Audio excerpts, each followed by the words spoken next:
بسم اللہ الرحمن الرحیم۔ السلام علیکم ناظرین کرام، کیسے ہیں آپ؟ میں مرید ملک ہوں اور آپ دیکھیں میرا یوٹیوب چینل۔ ناظرین کرام، جیسا کہ آپ کے علم میں ہے کہ کل صدر پاکستان جناب عارف علوی صاحب نے ایک ٹویٹ کیا، جس ٹویٹ کے اندر انہوں نے بتایا کہ کس طرح سے انہوں نے جو آرمی ایکٹ ترمیمی بل تھا اور اس کے علاوہ آفیشیل سیکرٹ ایکٹ بل تھا، اس پر انہوں نے سگنیچر نہیں کیے، لیکن اس کے باوجود بھی وہ قانون بن چکے ہیں۔ اس کے باقاعدہ سینٹ آف پاکستان کی جانب سے گزٹ جاری ہو چکا ہے، اور گزٹ جاری ہونے کے بعد وہ ایک جو بل ہوتا ہے باقاعدہ طور پر قانون کی شکل اختیار کر لیتا ہے، اور اس پر جو عمل درآمد ہوتا ہے وہ اس پر شروع ہو جاتا ہے۔ تو اس پر صدر مملکت نے ٹویٹ کیا اور کہا کہ جی میں نے اپنے عملے کو یہ کہا تھا کہ آپ نے یہ بل اس پر اعتراضات لگا کر واپس کرنے ہیں، اور بعد ازاں اب جو مجھے پتہ چلا ہے کہ یہ جو بل ہیں یہ اب قانون کی شکل اختیار کر چکے ہیں۔ اینڈ میں جا کے انہوں نے جو ایک سمجھ لیں کہ مینی خیز بھی تھا کہ انہوں نے کہا کہ چونکہ یہ بل اب نافذ ہو چکا ہے تو اس کے جو متاثرین ہوں گے اس سے میں معذرت بھی کرتا ہوں، اور اللہ سے بھی معافی کا طلبگار ہوں۔ اب یہ بڑی معنی خیز بات تھی کہ انہوں نے اس بات کو تسلیم کر لیا کہ یہ اب بل یہ قانون بن چکا ہے۔ کہ اس کے بعد انہوں نے کچھ حلقوں کی طرف سے یہ بھی کہا گیا کہ صدر مملکت نے باقاعدہ قانونی چارہ جوئی کا بھی کہا ہے کہ وہ اس کے لیے سپریم کورٹ آف پاکستان سے رجوع بھی کریں گے کہ یہ بل میں نے سائن نہیں کیے، تو اس پر اس کو کالعدم کیا جائے۔ بعد ازاں وزارت قانون و انصاف، ministry of law and justice, اس کی جانب سے جو کہ اب نگران باقاعدہ نگران حکومت ہے، نگران سیٹ اپ ہے، اس کے پاس ہے، تو ان کی جانب سے ایک ٹویٹ کیا گیا، پریس کانفرنس بھی کی گئی، ایک ٹویٹ بھی کیا گیا۔ جو ٹویٹ کیا گیا اس ٹویٹ کی میں آپ کو بتا دیتا ہوں۔ اس میں انہوں نے آئین کے آرٹیکل، کانسٹیٹیوشن آف پاکستان کے آرٹیکل 75 کا حوالہ دیتے ہوئے کہا کہ جب کوئی بھی جو بل ہے سینٹ اور قومی اسمبلی سے پاس ہونے کے بعد صدر پاکستان کے پاس بھجوایا جاتا ہے تو اس پر صدر پاکستان کے پاس دو آپشن ہوتے ہیں، تیسرا آپشن نہیں ہوتا۔ دو آپشن کیا ہوتا ہے؟ ایک آپشن یہ ہوتا ہے کہ وہ اس پہ دستخط کر دیں،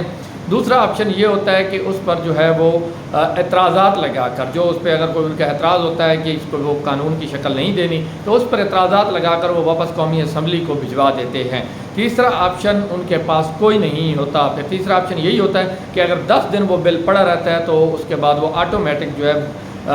قانون کی شکل اختیار کر لیتا ہے۔ اب اس پر صدر پاکستان نے یہ کہا ہے کہ میں نے یہ بل چونکہ اپنے عملے کو کہا تھا کہ اس کو واپس بھجوا دیا جائے، انہوں نے واپس نہیں بھجوایا، مجھے کہا کہ آپ نے واپس بھجوا دیا اور خود ہی اس کو ڈیلے کرتے رہے۔ اب 10 دن بعد چونکہ یہ قانون کی شکل اختیار کر چکے ہیں، اس پر وزارت قانون و انصاف نے یہ کہا ہے کہ جی آرٹیکل 75 کا حوالہ دیتے ہوئے انہوں نے کہا کہ چونکہ صدر پاکستان نے اس پر 10 دن کے اندر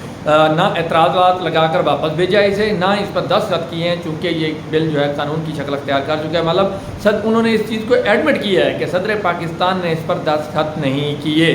جو کہ صدر پاکستان کا جو موقف ہے اس کی بھی تائید کرتا ہے، جو انہوں نے کہا کہ میں نے اس پر دستخط نہیں کیے۔ اب صدر پاکستان صاف ظاہر ہے جس بل پر دستخط نہیں کرتا تو وہ اس پر صاف ظاہر ہے دستخط نہ کرنے کا مقصد یہی ہوتا ہے کہ میں اس کو واپس بھجوا رہا ہوں، اور وہ عملے کو کہتے ہیں کہ اس کو واپس بھجوائیں۔ اب ایسے ہو نہیں سکتا کہ کوئی بل وہ ان کے پاس آئے اور اس کو رکھ کے بیٹھے رہیں، اور 10 دن بعد مطلب سائن بھی تو کرنے ہیں، سائن کریں گے تو بل بنے گا، سائن نہیں کریں گے تو 10 دن بعد اس نے بل بننا ہی ہے، تو اس سے بہتر یہی ہوتا ہے کہ وہ اس پہ سائن کر دیتے ہیں۔ اب اس پر یہ ہے کہ جو لفافہ بریگیڈ ہے، لفافہ بریگیڈ مطلب جو صحافیوں کا ایک لفافہ گروپ ہے جو کہ لفافے پہ چلتے ہیں، ان کی جانب سے باقاعدہ نیریٹو بنایا جا رہا ہے۔ نیریٹو یہ بنایا جا رہا ہے کہ جی صدر پاکستان چونکہ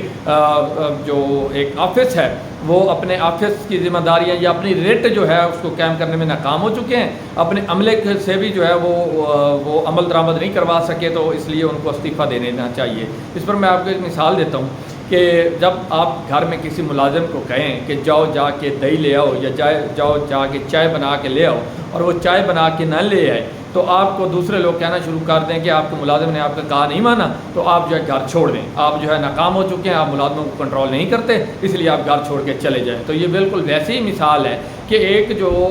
ماتحت عملہ ہے صدر پاکستان کا، وہ کہا نہیں مان رہا، تو اس کے بعد آپ یہ نہیں کہتے کہ انہوں نے کہا کیوں نہیں مانا۔ ایک ملک کا سب سے بڑا آئینی عہدہ ہوتا ہے صدر پاکستان کا۔ اب یہ ان سے استعفے کا مطالبہ کر رہے ہیں یہ صحافی، استعفیٰ تو وہ دیں گے نہیں۔ دوسری جانب یہ ہے کہ وہ خود سے استعفیٰ دے دیں اپنی مرضی سے تو وہ اور بات ہے، لیکن ان کی ڈیمانڈ پہ وہ استعفیٰ نہیں دیں گے۔ یہ خود ان کا مواخذہ بھی نہیں کر سکتے، ان کو آفس سے نکال بھی نہیں سکتے کہ ان کا جس طرح عدم اعتماد، طریقہ عدم اعتماد ہوتی ہے وزیر اعظم کے خلاف، صدر پاکستان کے خلاف مواخذے کی تحریک آتی ہے، اور اس کے لیے باقاعدہ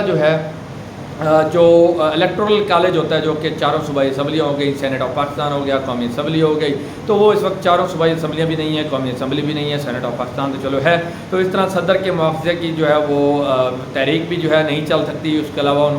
ان کے خلاف کوئی کیس بھی نہیں ہو سکتا کیونکہ صدر پاکستان کو استثناء حاصل ہوتا ہے، تو ان کے اوپر کوئی پرچہ، ان کے خلاف کوئی کارروائی، کوئی قانونی کارروائی بھی نہیں ہو سکتی۔ اب یہ کہا جا رہا ہے کہ چونکہ صدر پاکستان نے یہ ٹویٹ کر کے جو ہے ریاست کے معاملات جو ہیں ان کو دو پہ لگا دیا ہے، اور ریاست یا ملک کی سلامتی جو ہے ان کو دو پر لگا دیا، ان کو یہ ٹویٹ نہیں کرنا چاہیے تھا، اس لیے ان پر آرٹیکل 6 لگایا جائے وغیرہ وغیرہ، اس طرح کے مطالبات بھی لفافہ بریگیڈ کی جانب سے کیے جا رہے ہیں۔ لیکن فی الحال صدر پاکستان نے جو ہے وہ قانونی چارہ جوئی کا اعلان کیا۔ اب دیکھتے ہیں، کچھ حلقے یہ بھی کہہ رہے ہیں، کچھ صاحب یہ کہہ رہے ہیں کہ صدر پاکستان نے باقاعدہ طور پر سپریم کورٹ آف پاکستان کو خط لکھ دیا ہے۔ لیکن یہاں پہ ایک اور بات جو میں آپ کو بتانا چاہوں گا کہ کچھ لوگ یہ بھی کہہ رہے ہیں کہ صدر پاکستان نے چونکہ اس بل پر سائن نہیں کیے تھے تو انہوں نے ٹویٹ بھی نہیں کیا، پہلے جو بل بھی وہ انہوں نے واپس بھیجے ہیں یا بھجوائے ہیں اس پر وہ باقاعدہ ٹویٹ کرتے تھے، اور اس بل کی دفعہ وہ چپ کر کے بیٹھے رہے ہیں۔ پرسوں یہ بل جو ہے باقاعدہ قانون کی شکل اختیار کی ہے، اس پر جو ہے اسد عمر گرفتار ہوئے، شاہ محمود قریشی گرفتار ہوئے، اس کے بعد صدر پاکستان نہیں بولے، اور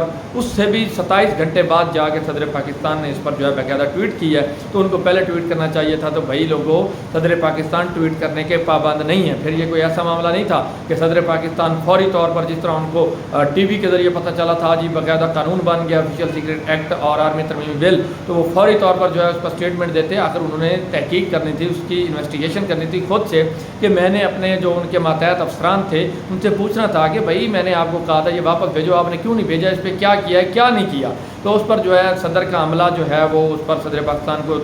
جو ہے باقاعدہ جو ہے تسلی بخش جواب نہیں دے سکا۔ تب جا کے صدر پاکستان نے باقاعدہ ٹویٹ کیا اور اس معاملے کو ہائی لائٹ کیا گیا۔ اب صدر پاکستان جو ہے ملک کا سب سے بڑا عینی عہدہ بھی ہے، آرم فورسز کے جو ہے کمانڈر ان چیف بھی ہوتے ہیں، اور جو ہے سمجھ لیں کہ اسٹیٹ کے سربراہ ہوتے ہیں، تو ریاست کے سربراہ بھی ہوتے ہیں۔ اب اس پر صدر مملکت کیا کرنے جا رہے ہیں یہ بھی جو ہے بڑا معنی خیز ہے۔ دوسری طرف یہ ہے کہ آج کچھ عدالتوں کی طرف سے بھی اپڈیٹ ہیں، اس پر تحریک انصاف نے صدر پاکستان کی جو ٹویٹ ہے اس پر تحریک انصاف نے بھی رد عمل دیا، اور انہوں نے جو ہے کہا کہ جی اس پر جو ہے ہم قانونی چارہ جوئی کریں گے، اور صدر پاکستان کی جو ٹویٹ ہے یا اسٹیٹمنٹ ہے اس کو جو ہے مکمل بیک کریں گے اور اس معاملے کو سپریم کورٹ میں لے کے جائیں گے۔ دوسری طرف آج جو chairman P T I Imran Khan ہے، ان کی سزا کالعدم کرنے کے حوالے سے اور ان کا جو باقی معاملات ہیں اس کے حوالے سے سپریم کورٹ آف پاکستان کے اندر بیرسٹر سلمان صفدر کی جانب سے درخواست دائر کی گئی کہ جی ان کی سزا کالعدم کی جائے۔ آرٹیکل 184 سب کلاس 3 آرٹیکل 184(3) جس کو کہتے ہیں، تو اس کے تحت یہ درخواست دائر کی گئی، جس پر supreme court of Pakistan registrar supreme court نے اس پر اعتراض لگا کر واپس کر دیا کہ کیسے یہ معاملہ عوامی مفاد میں ہے، یا کیسے یہ جو آپ کے سائل ہے اس کے حقوق، بنیادی حقوق جو ہے متاثر ہوئے ہیں، یہ چیزیں آپ نے اس میں کلیئر نہیں کی، تو یہ کلیئر کر کے لیں، اور یہ درخواست واپس کر دی گئی ہے۔ دوسری طرف جو ہے کل 22 تاریخ کو اسلام آباد ہائی کورٹ کے اندر چیف جسٹس عامر فاروق صاحب جو ہیں وہ عمران خان کو جو توشہ خانہ میں سزا ہوئی ہے اس کی کیس کی جو سزا کالعدم کرنے کی جو پیٹیشن ہے اس پر بھی وہ سماعت کرنے جا رہے ہیں۔ اللہ کرے ان کی طبیعت خراب نہ ہو، جس طرح جس دن بھی عمران خان کی کیس کی جو ہے سماعت ہونی ہوتی ہے اسی دن ان کی طبیعت خراب ہو جاتی ہے، اللہ کرے کل ان کی طبیعت خراب نہ ہو اور اس پر جو ہے سماعت ہو جائے۔ دوسری طرف یہ ہے کہ آج لاہور ہائی کورٹ کے اندر بھی پرویز الہی کے حوالے سے جو ہے ان کو پیش کیا گیا، ان کی 28 تاریخ تک جو ضمانت ہے، ضمانت نہیں ریمانڈ میں توسیع کر دی گئی ہے، جبکہ طیبہ راجہ، اس کے علاوہ صنم جاوید، عالیہ حمزہ، جو اس کے علاوہ خدیجہ شاہ ہیں اور دیگر جو خواتین ہیں ان کی درخواست ضمانت بھی لاہور ہائی کورٹ کے اندر جو ہے وہ زیر سماعت تھی، اس پر بھی جو ہے 28 تاریخ تک جو ہے وہ سماعت کیا جو ہے اس کو ڈیلے کر دیا گیا ہے، اور عدالت کی جانب سے یہ کہا گیا ہے کہ اگر پراسیکیوشن پیش نہ ہوئی تو ہم فیصلہ کر دیں گے۔ پراسیکیوشن آج بھی پیش نہیں ہوئی، لیکن جب انہوں نے گرفتار کیا اس پر بڑی تیزیاں دکھائی گئیں اور اب جو ہے یہ ڈیلے سے کام لے رہے ہیں۔ دوسری طرف یہ آفیشیل سیکرٹ ایکٹ کے تحت جو ہے اسد عمر اور شاہ محمود قریشی کو گرفتار کیا گیا، عمران خان کی گرفتاری بھی ڈال دی گئی ہے چونکہ وہ جیل کے اندر ہے، ان کی باقاعدہ گرفتاری ڈال دی گئی ہے، اور باقاعدہ ٹرائل چلانے کے لیے خصوصی کورٹ بھی بنا دی گئی ہے، اور ابو الحسنان ذوالقرنین محمد جو اسپیشل کورٹ کے جج ہیں، اینٹی ٹیررزم کے غالباً یہ جج ہیں، ان کو جو ہے اس کورٹ کا سربراہ مقرر کر دیا گیا، اور باقاعدہ جو ہے اس کی جو ہے معاملات آگے چلائے جا رہے ہیں۔ مطلب اتنی تیزی دکھائی جا رہی ہے کہ کہ پرسوں یہ بل جو آفیشل سیکریٹ ایکٹ ہے یہ باقاعدہ قانون بنا ہے، اور قانون بننے کے فوری بعد ہی جو ہے یہ شاہ محمود قریشی اور اسد عمر کو گرفتار کر کے عمران خان کی گرفتاری ڈال دی گئی، اور اب اس کا باقاعدہ ٹرائل بھی جاری کیا جو ہے شروع کرنے جا رہے ہیں۔ تیسری خبر وہ یہ ہے کہ صدر مملکت عارف علوی صاحب جو ہیں وہ عمران خان سے جو ہے ملاقات کرنے جا رہے ہیں، اور جب صدر مملکت جو ہے کہیں بھی جاتے ہیں تو ان کی جو اپنی سیکورٹی ہے، پرسنل سیکورٹی ہوتی ہے، اس جگہ کی، اس پریمیسز کی جو ہے وہ کنٹرول سنبھال لیتی ہے۔ اب اٹک جیل کا جو کنٹرول ہے وہ صدر مملکت کی سیکورٹی سنبھالے گی، اور اس شخص سے صدر مملکت جو ہے ملاقات کریں گے جو کہ اس وقت ملک کے جو اصل حکمران ہیں، اصل طاقتور ہیں یا حکمران ہیں، ان کی ناپسندیدہ ترین شخصیت عمران خان، اس سے جو ہے صدر مملکت جو ہے ملاقات کرنے جا رہے ہیں۔ اب جو ہے یہ بھی نہیں کر سکتے کہ صدر مملکت کو کلیئرنس نہ دیں، ان کو روک دیں۔ اگر روکیں گے تو صدر مملکت کہیں گے جی مجھے روک دیا گیا ملاقات کرنے سے۔ پہلے انہوں نے کیا بم پھوڑا ہے، جس پر جو ہے فرحت اللہ بابر جو پاکستان پارٹی کے سینیٹر ہیں، انہوں نے کہا ہے کہ اس جو دہائی کا سب سے بڑا ایٹم بم ہے وہ جو ہے صدر مملکت نے یہ ٹویٹ کر کے پھوڑا ہے کہ میرا کہا جو ہے وہ میرے ماتحت اہلکار نہیں مان رہے۔ اس پر صدر پاکستان نے جو ہے آج جو ان کے سیکٹری تھے وقار ملک غالباً 21ویں گریڈ کے تھے، تو انہوں نے اس کو ہٹا دیا ہے، اور حمیرہ کوئی ہیں نامی 22 گریڈ کے آفیسر ہیں، ان کو نامزد کرنے کے لیے جو ہے وہ